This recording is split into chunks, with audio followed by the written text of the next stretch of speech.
साधारण सा सिंपल सा आदमी हूँ, मास्टर का बेटा हूँ। मेरी मदर टीचर थी, मेरे फादर टीचर थे, मेरे दादा पटवारी थे। बहुत साधारण से परिवार से हूँ और कोई आदत ऐसी नहीं पाल रखी कि जो मैं किसी भी गरीब के घर जाऊँ तो उसको ये लग जाए कि भाई कोई बड़ा आदमी आया है। आपने अपना प्लॉट बेच के और जो युवा है उनको हेलमेट दान कर दिए। मेरे फादर ने अपने रिटायरमेंट के 25 लाख रुपए मेरे दोनों बेटों को नाम कराए थे।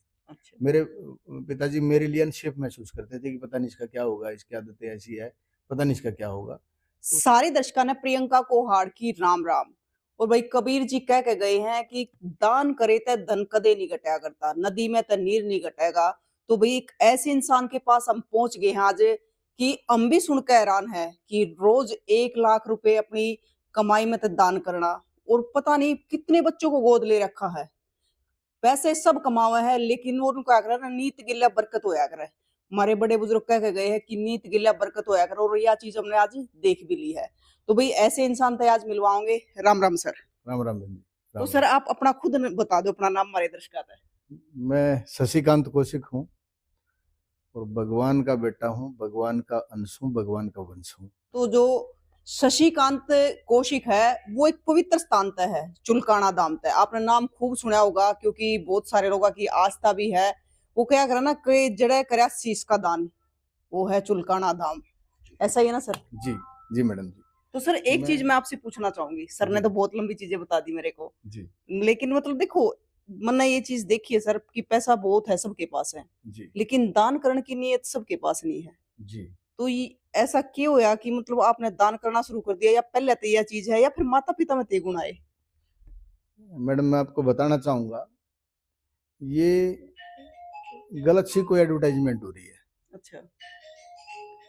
मैं लीगल भगवान का पार्टनर हूँ। अच्छा।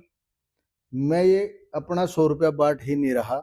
मैं तो केवल एक मैसेंजर है, पोस्टमैन है, डाकिया है या एक जगह से दूसरी जगह सामान पहुँचाने वाला है, केवल वो काम करता हूँ। मैं लीगल भगवान का पार्टनर हूँ। भगवान मुझे ये अलग से इतनी धन संपदा देता है कि मैं हर ज़रूरतमंद के पास या बड़े आदमी के सम्मान के लिए मैं इस काबिल हूँ कि मैं ये सारे काम कर पाऊँ, अच्छे काम कर पाऊँ। केवल मैं एक माध्यम हूँ। जितना भी ये दान हुआ है, ये भगवान का अलग से पैसा है और मेरे जैसा छोटा आदमी इतना दान करे ये बिल्कुल पॉसिबल नहीं है। ऐसा कभी दुनिया में होता भी नहीं, कोई दूसरा ऐसा उदाहरण होगा भी नहीं। लेकिन मैं इसको अपना मान ही नहीं रहा हूँ।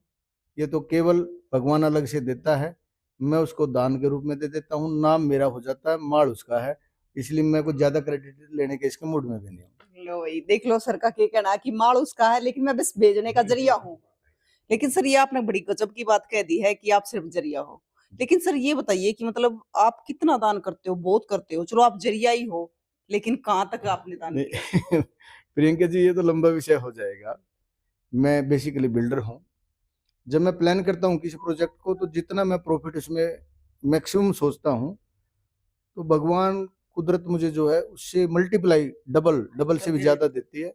तो जो ज़्यादा आता है मैं उसको अपना अधिकार मानता नहीं हूँ। तो मैं उसका सेपरेट निकाल के उसको लोगों की सेवाओं में लगा देता हूँ।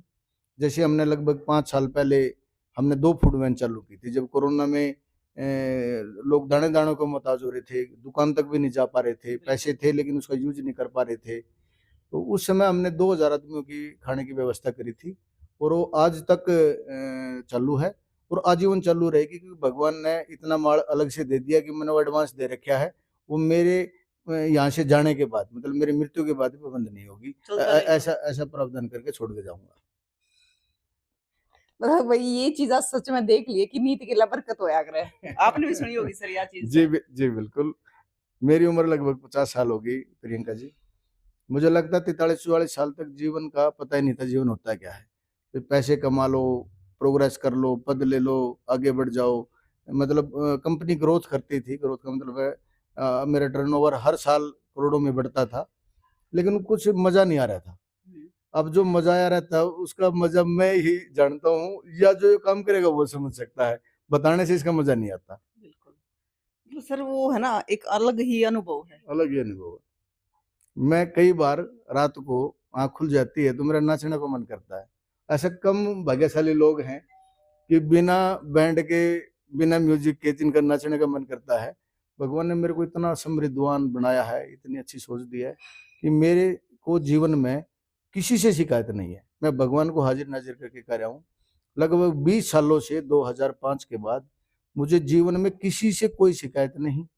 भगवान से, दोस्तों से, रिश्तेदारों से, पड़ोसियों से, समाज से, देश से, हरियाणा से, पार्टी से, विपक्ष से, पक्ष से, किसी से कोई शिकायत नहीं। भगवान ने इतना दिया, चौतरफी दिया, जो दिया है मैं उसमें रहता हूँ, जो नहीं दिया मैं उसकी ना आँखों में देखता, ना कानों से सुनता, ना ज़ुबान पे लेता, ना मन में लेता। इसलिए मुझे लगता है कि मैं दुनिया का हैप्पीएस्ट आदमी हूँ। बिल्कुल। एक बहन को अगर अकेले लेके जाना है, तो सच में कुछ नहीं लेके जाना, ये बहुत बढ़िया चीज़ है। तो असल में मतलब आपने तो अपने गाँव में जो आपका घर है, जी। तो वो भी आपने धर्मशाला बनाकर उसपे दे दिया है कि भी इसको रखो आप दान में। ऐसा है प्रियंका जी, जब मैं बहुत मेहनत स्ट्रगल करता था, तो मेरे जीवन में ऐसे दिन भी आए कि मेरा दादा मकान भी बिक गया था। जब भगवान ने इतनी कृपा की है कि मेरे को 500 गज में करीब 10,000 स्क्वायर फीट एरिया बना के दे दिया।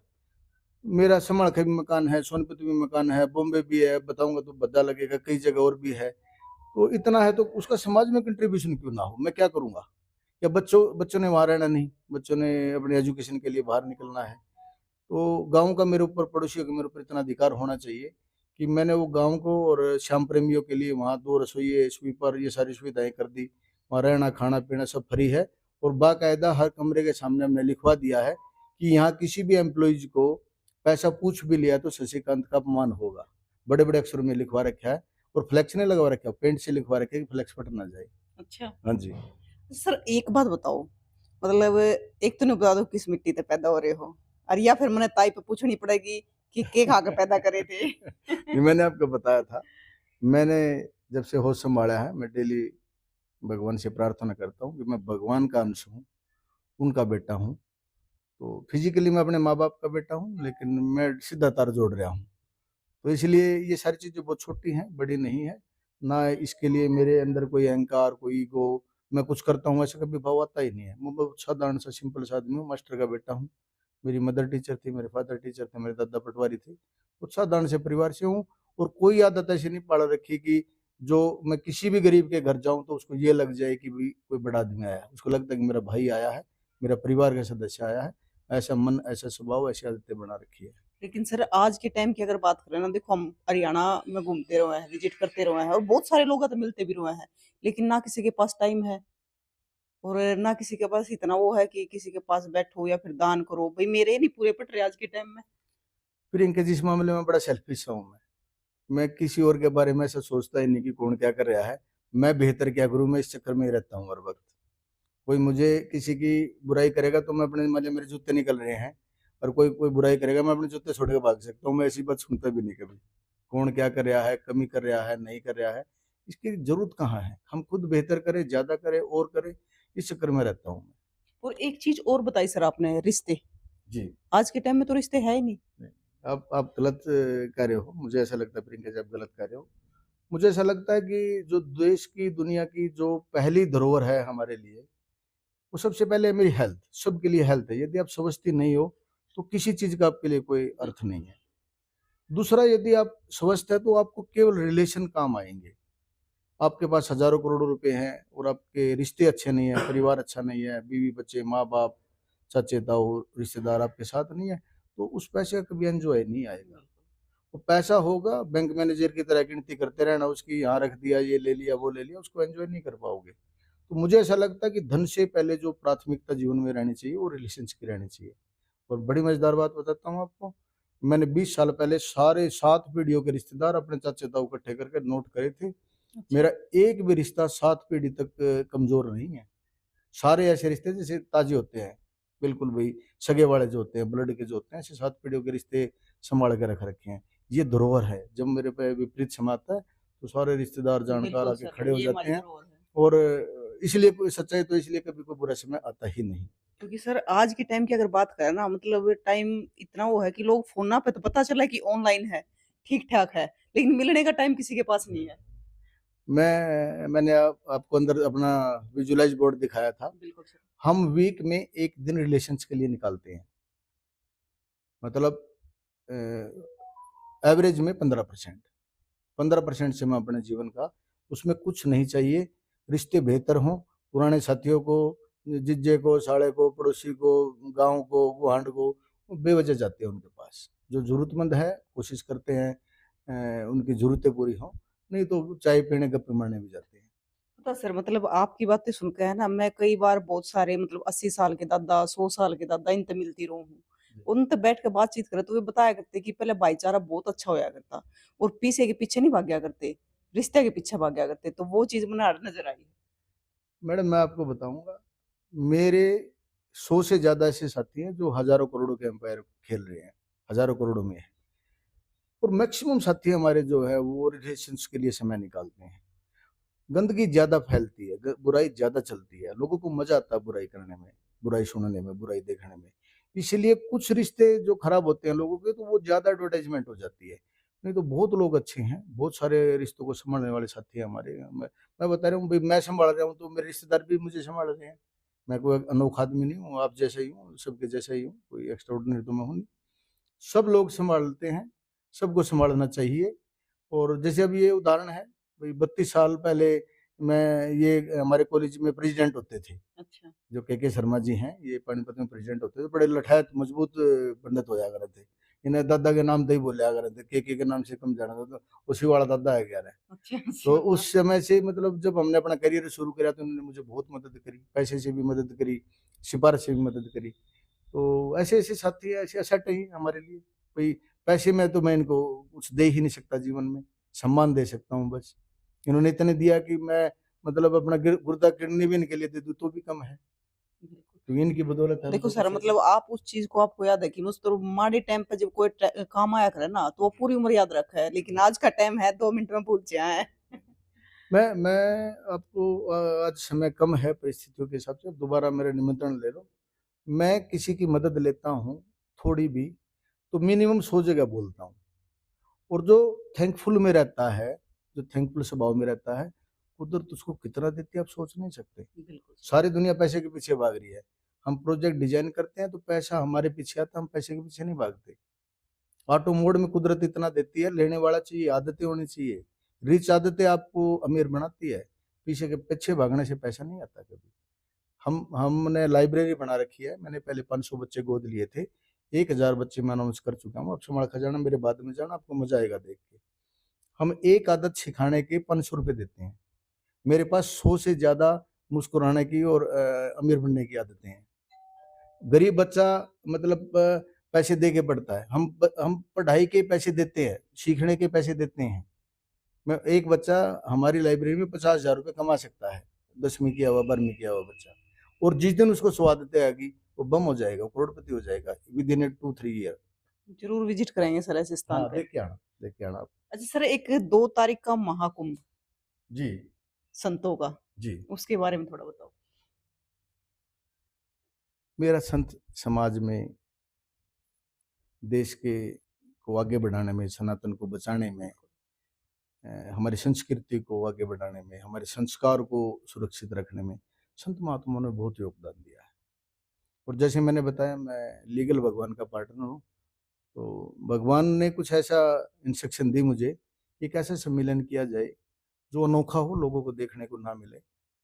और हरियाणा में क्या देश में ऐसा कम हुआ होगा। संत महात्माओं का कहना है कि ऐसा लगभग ऐसा नहीं हुआ आज तक जो आप करने जा रहे हो। हरियाणा में तो पहली बार।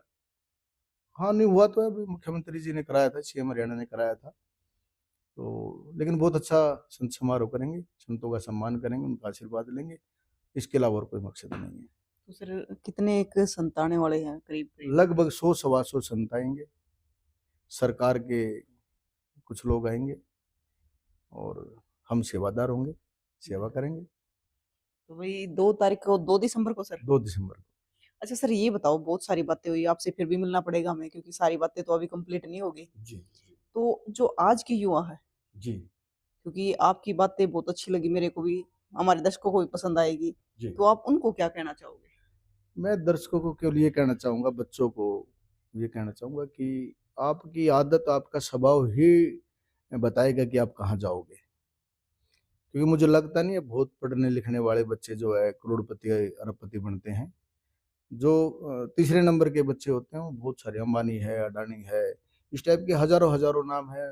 आप भी जानते हो, मैं भी जानता हूँ। हमारे शहर के यदि आप 100 अमीर नामों को निकालोगे तो उसमें से 80 से ज़्यादा थर्ड डिवीज़न और सेकंड डिवीज़न वाले बच्चे होते हैं। उन्होंने कोई टेक्निकल पढ़ाई भी नहीं की होती और बहुत ज़्यादा वो कोई एजुकेशन में बहुत ज़्यादा क्वालिफ़िकेशन भी नहीं उनके पास होती, लेकिन पैसा उनके पास आता है।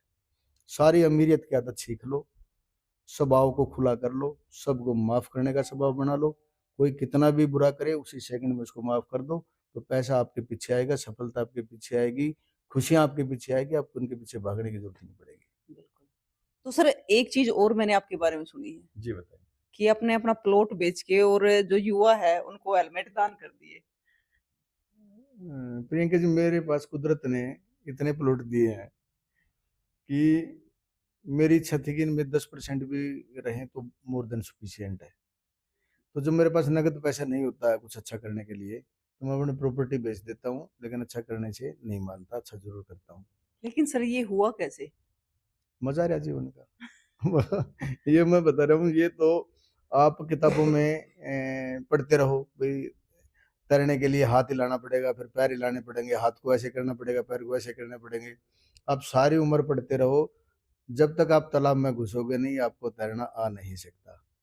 ये तो आज डिसाइड करके जाओ, अपनी इनकम का 10% से शुरू कर दो, जीवन का इतना मज़ा आओगा जो सोच नहीं सकते। लेकिन सर ये हेलमेट वाला कैसे मन में आया? हेलमेट में सोनीपत से जा रहा था तो पट्टीकलाना गाँव के पास जो है 2 युवा मोटरसाइकिल पे थे। एक कंटर के साथ उनका एक्सीडेंट हुआ, तो एक बच्चे के सर के ऊपर से जो है उसका पहिया निकल गया। वो ऑन द स्पॉट एक्सपायर हो गया। दूसरा भी बहुत ज़्यादा इंजरी उसको थी, सर में भी इंजरी थी। मेरा मन बहुत ख़राब हुआ कि मुझे क्या करना चाहिए, मैं क्या करूँ इस वक़्त में? तो मैंने पहले मन किया कि भई 1000 हेलमेट बाँट देता हूँ, 1000 से क्योंकि अच्छे काम को कम लोग करते हैं, बच्चे अच्छे काम को पसंद नहीं करते, अच्छे काम के लिए ज़बरदस्ती करनी पड़ती है हुँ, और बुरे काम के लिए अपने आप आ जाते हैं। ऑटोमेटिक आ जाता है। भई अनपढ़ता के लिए हमारे देश में कोई स्कूल नहीं है, लेकिन फिर भी बहुत अनपढ़ हैं। बिल्कुल, पढ़ोगे नहीं तो अनपढ़ खुद ब खुद हो जाओगे। आप अच्छी आदतें नहीं सीखोगे तो बुरी आदतों को सिखाने की ज़रूरत नहीं, वो आगे अपने निमंत्रण आप देके सीख लेंगे। आ जाएँगी। हाँ, तो मैंने जो है डिसाइड किया कि 20,000 हेलमेट जो है मैं बाँटूँगा, मेरे पास नकद पैसे नहीं थे। तो 82 लाख रुपए का मैंने एक प्लॉट बेच के 410 रुपए की हेलमेट थी, 20,000 हेलमेट बाँटने का काम जो है पुलिस के ज़रिए कराया। मैंने पुलिस से बात की, एसपी से बात करी, एसपी ने मुझे बहुत कोऑपरेट किया। मैंने 20,000 हेलमेट जो है पुलिस के ज़रिए जो बच्चे हेलमेट पहन के नहीं आते थे, उनका चालान नहीं किया, उनको हेलमेट प्रोवाइड कराते रहे। करीब 2 महीने तक हमारा ये 10-12 जगह पे हमने ये जो है तरीका निकाला और 2 महीने में हमने 20,000 हेलमेट बँटे। वो कहाँ के थे? वो समालखा के थे, वो पानीपत के थे, वो यूपी के थे, हरियाणा के थे, हमने इस बात की परवाह नहीं की। लेकिन नए बच्चे हेलमेट लेके जाएँ और वो पहने, उनसे रिक्वेस्ट करी, हाथ जोड़े, हेलमेट फ्री दी। ये 2 महीने किया। वाह सर! और भाई ये तो छोटी-छोटी चीज़ें हैं, बहुत सारी ऐसी चीज़ें हैं कि हमें भी नहीं पता और आपको भी नहीं पता कि सर कितना दान करते। कोई स्कूल ऐसा नहीं, कोई धर्मशाला ऐसा ही नहीं या फिर कोई मंदिर भी ऐसा नहीं है कि जेड़ा दान नहीं करते हो। इतना दान करे है और जितना करे है उसका दुगुना-तिगुना करके दे दिया जी। भगवान। मैंने आपको क्या कहा, मैं अपना कुछ दे भगवान ही नहीं रहा हूँ। पार्टनर है। ये मेरा है ही नहीं। ये मैं इस बात का क्रेडिट भी नहीं माँग रहा हूँ, मुझे क्रेडिट चाहिए भी नहीं। भगवान से सीधा संपर्क है, मज़ा आ रहा है, उनका खूब आशीर्वाद है। मैं इस भाव से प्रियंका जी घर से निकलता ही नहीं कि मुझे किसी से कुछ चाहिए। मतलब बहुत लोग बोलते हैं कि मैं वहाँ गया मेरी इज़्ज़त नहीं हुई, मेरा ये नहीं हुआ। मैं इज़्ज़त भी देने के लिए निकलता हूँ, प्यार भी देने के लिए निकलता हूँ, पैसा भी देने के लिए निकलता हूँ, वाह-वाही भी करने के लिए निकलता हूँ। मैं इस भाव में रहता नहीं कि मैं कहाँ गया और किसी ने मेरे को नहीं पूछा तो मैं बेइज़्ज़ती मानूँ। मैं बोलता ही नहीं, ना किसी को बताता, अपने मज़े में रहता हूँ। तो भाई सच में मतलब आज हमें भी मौका मिला है ऐसे इंसान से मिलने का और मिलकर भी बहुत अच्छा लगा। Thank you. तो भाई आपने कैसा लगा ज़रूर बताइयो और सर से बार-बार मिलते रहेंगे हाँ। और पूछते रहेंगे क्योंकि बैठ के बात करने का बड़ा मज़ा आवे है। हमने भी आनंद मिला है। सर ने तो आनंद मिला ही है जो सारी चीज़ करे हैं। लेकिन हमने इनकी बात सुन-सुन के आनंद आवा है। तो आप भी सिर्फ पीछे के पीछे मत भागो, कुछ नहीं दरिया है। क्योंकि हमारे बड़े बुजुर्ग होया करते ना भाईचारे के पीछे, आपस में रिश्ते के पीछे, गाम-गुआंढ की बेटी पा जाया करते ना तो उनते भी 10 रुपये दे के आया करते।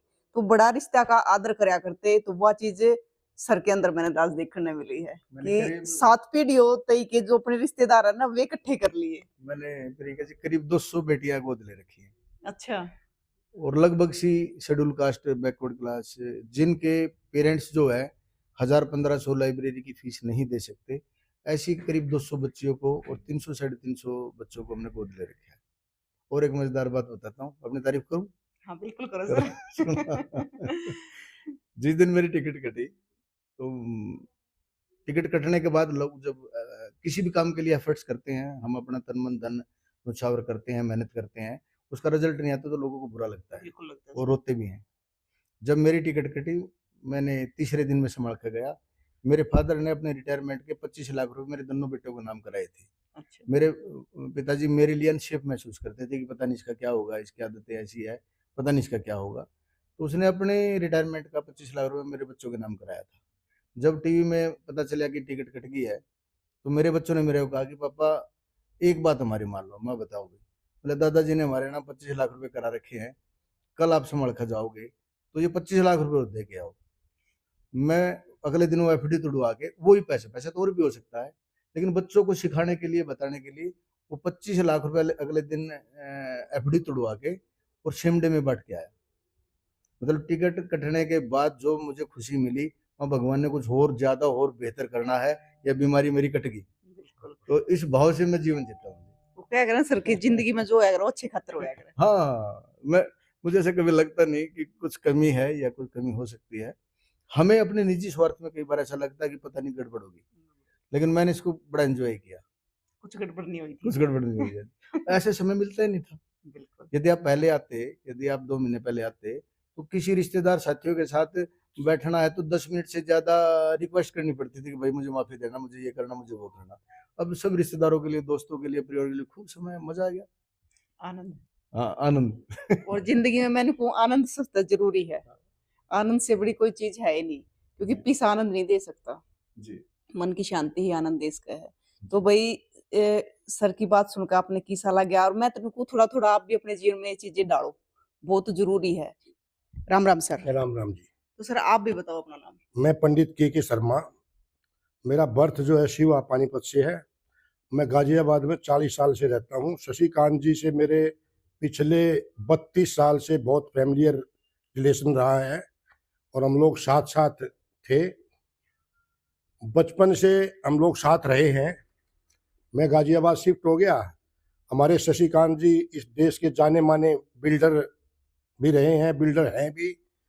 बॉम्बे तक इन्होंने बहुत बड़ा कारोबार भी किया है और मैं समझता हूँ हमारे पूरे पानीपत डिस्ट्रिक्ट में ऐसा कोई आदमी नहीं जो इस तरीके से दान धर्म पुण्य, मेरे ख्याल में 600-700 बच्चों का तो मुझे आइडिया है इन्होंने अडॉप्ट किया हुआ है, लेकिन हो सकता है ये आंकड़ा ज़्यादा भी हो सकता है। और आज एक बहुत बड़ी खुशी का विषय ये है कि ये देश के सभी बड़े संतों को बुला करके उनको स्वागत करने की तैयारी में है। जो देश के जाने माने जितने भी प्रसिद्ध हमारे देश के साधु संत हैं वो सभी यहाँ 2 तारीख को एकत्रित होंगे। हमारे निरंजनी अखाड़ा पीठाधीश्वर स्वामी कैलासानंद महाराज वो भी यहाँ मौजूद रहेंगे। उनके नेतृत्व में ये बहुत बड़ा आयोजन हो रहा है। और जूना अखाड़ा पीठाधीश्वर स्वामी अवधेशानंद जी वो भी यहाँ रहेंगे। तो ये दोनों संत हमारे देश में क्या है, विदेश में भी प्रख्यात हैं। पूरे वर्ल्ड में ये कथा करते हैं, पूरे वर्ल्ड में ये भ्रमण करते हैं और दोनों अखाड़े बहुत बड़े अखाड़े हैं संसार के। अभी कुंभ शुरू हो रहा है, 14 जनवरी का पहला शाही स्नान है, उसमें स्वामी कैलासानंद जी महाराज पहली शाही स्नान करेंगे। हमारे शशिकांत जी उसमें विशेष उनका योगदान है और विशेष योगदान रहेगा। कम से कम 15 दिन शशिकांत जी की सेवा वहां रहेगी हमारे साथ। हमें भी वहां 1 महीना रहना है गुरु जी के साथ। तो शशिकांत जी के बारे में जितनी मैं तारीफ करूं, क्योंकि मेरे भाई हैं, छोटे भाई हैं, मेरे बचपन के दोस्त हैं, वो कम है। आज के टाइम में, इस कलयुग टाइम में दान वीर जितने होते हैं उन्हीं की जीत होगी। ये शायद आप सुनते ही हैं, आपको तो पूरा हरियाणा, आप तो बड़े प्रख्यात हैं हरियाणा में, आपका बड़ा नाम है हरियाणा में।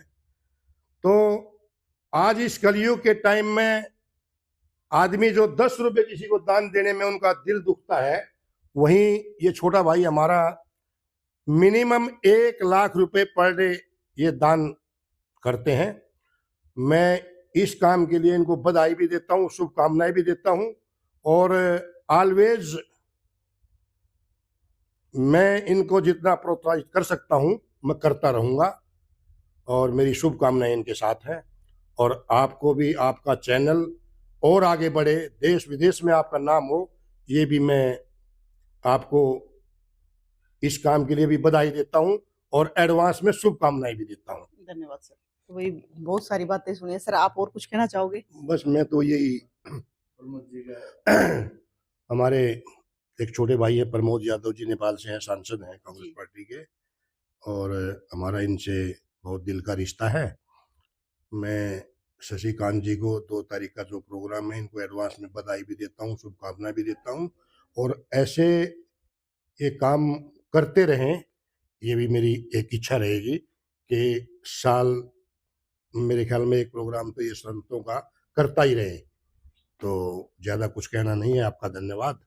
और 2 शब्द हमारे प्रमोद भाई भी बिल्कुल जी, मैं बिल्कुल। मैडम आपको बताना चाहूँगा, मेरे मित्र हैं, भाई साहब के ज़्यादा नज़दीकी मित्र हैं के शर्मा जी के। प्रमोद जी शर्मा हैं, नेपाल से सांसद हैं ये अभी। अच्छा, तो ये 2 मिनट के लिए आप इनसे बिल्कुल बात सर, करिए। इनसे पूछिए। राम राम प्रमोद जी। राम राम, संध्याकालीन के नमस्कार, सबसे पहले तो हमारे हरियाणा में आपका स्वागत है। धन्यवाद। तो आप क्या कहना चाहोगे सर? हम हरियाणा में आज आए, आज हमारे शशिकांत भैया के घर पे आए। मुलाकात तो हुआ था पहले भी हमारे के शर्मा भैया की वजह से, और उनका नाम बहुत सुने, बहुत बार मुलाकात हुआ। और ऐसे सिद्धांतवादी और ऐसे व्यक्तित्व जो है, जो भी मतलब भगवान के सनातन धर्म के, और जो भी जो 2 तारीख को जो है 2 दिसंबर को जो संत का कुंभ लग रहा है यहाँ पे, स्वामी कैलासानंद जी, स्वामी अवधेशानंद जी लगायत बहुत सारे संत आ रहे हैं। तो एक स्वभाव है जो है, जो मैं क्या कहना चाहता हूँ, नेपाल, भारत, जितने भी आपके मीडिया से लोग देख रहे हैं, कि अपने अपने धर्म का रक्षा करना चाहिए, गौ माता का रक्षा करना चाहिए, और अपने माता पिता का रक्षा करना चाहिए, फैमिली की रक्षा करना चाहिए, रिश्तेदारों की रक्षा करना चाहिए, जो भी दुखी है उसको सहयोग करना चाहिए। और जो है शशिकांत भैया का जो है बात सुन के जो है सिर्फ आंख से आंसू नहीं आया, और तो मैं पूरे परिवार को मैं धन्यवाद देना चाहता हूँ कि हमेशा आप लोग का स्वभाव हर फैमिली में ऐसा बना रहे। नेपाल, भारत वर्ल्ड में जितने भी सनातनी धर्म है, सबको जो है मेरे तरफ से ये निवेदन है कि आप लोग संपूर्ण अपने फैमिली को बचा के रखें, धर्म को बचा के रखें, संस्था को बचा के रखें। और पैसा कौड़ी तो आता रहता है, जाता रहता है, पैसा तो कोई बड़ी बात नहीं है। पैसा चाहेंगे तो आ जाएगा, नहीं चाहेंगे तो नहीं आएगा। और पैसा का कोई ज़रूरत हमें नहीं लग रहा है कि इंसान को पैसे की ज़रूरत है, क्योंकि सिर्फ़ इंसानों को सब कुछ ज़रूरत है, और किसी को नहीं चाहिए। जैसे भैंस हो गई, गाय हो गई, कुत्ते हो गए, बिल्ली हो गई, वो लोग पैसे नहीं चाहिए, बिल्कुल। ये सब कुछ उनके पास पहुँच रहा है। हाथी को नहीं चाहिए पैसे, बाघ को नहीं चाहिए पैसे, लेकिन हर चीज़ को सब ऊपर वाला दे रहा है। इंसान को क्यों पैसा चाहिए? इंसानियत बनाओ, इंसानियत बनो, इंसान बनो। बिल्कुल। जो मानव के जीवन में ऊपर वाले ने बनाया है कि जाओ वहाँ मानव धर्म का जो है सब कुछ से मिलो, अच्छा करो, बढ़िया करो। तो खाली पैसे के पीछे भगवान ने बना कर नहीं भेजा कि पैसे के पीछे दौड़ो, पैसे कमाओ, इसका हत्या कर दो, उसको मार दो, उसको काट दो। तो भगवान ने ऐसे नहीं बनाया है। भगवान ने क्या है, जाओ वहाँ जो है अपना फैमिली बनाओ, परिवार बनाओ, अच्छा करो, समाज में सबका रक्षा करो, इसलिए बना के भेजा है। मेरा एनालिसिस यही है। और जो 2 तारीख को जो संत का कुंभ का मेला लग रहा है हमारे शशिकांत भैया के घर पे, मैं संपूर्ण परिवार को धन्यवाद देना चाहता हूँ, और जो है संपूर्ण को जो मैं नमस्कार करना चाहता हूँ। धन्यवाद।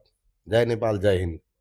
क्योंकि आज की जो भाग दौड़ भरी जिंदगी है ना रिश्ता खातर टाइम है, ना किसी और चीज का, और तो और के अपने बच्चे खातर भी टाइम को ना है। इतनी जिंदगी भाग दौड़ भरी हो रही है। तो भाई तस्वीरें ज्यादा से ज्यादा शेयर कर दो, क्योंकि इसी वीडियो है ना दबा के शेयर करनी चाहिए, ताकि और लोग तक भी जा। और जो भाग दौड़ भरी जिंदगी जी रहे हैं, टाइम में नहीं मिल रहा खाना खाने का, नहीं अपनी सेहत के लिए, नहीं अपने बच्चे के लिए, नहीं रिश्तों के लिए, नहीं। तो आप भी एक दिन अपनी 7 पीढ़ी दे के रिश्तेदार इकट्ठे कर लो, देखो मतलब कितना मजा होगा। सारी चीज भूल जाओगे। और देखो चाहे आप कितना भी पैसा कमा लो, लेकिन जब आपका आखिरी टाइम आऊगा, उस टाइम में सोचोगे कि मेरा भाई, मेरे बेबे या मेरे रिश्तेदार मेरे दोरा होने चाहिए थे, पैसा काम नहीं आऊगा, वह शांति नहीं देगा। तो भाई तस्वीरें शेयर कर दो और कमेंट करके बता दो कि आपका क्या कहना है, क्योंकि जो बाहरी दिखावे की शांति है या ज़रूरी ना है, मन की शांति बहुत ज़रूरी है। तो फिर कुछ ना कुछ नया लेकर फिर हाज़िर होंगे, तब तक के लिए जय हिंद।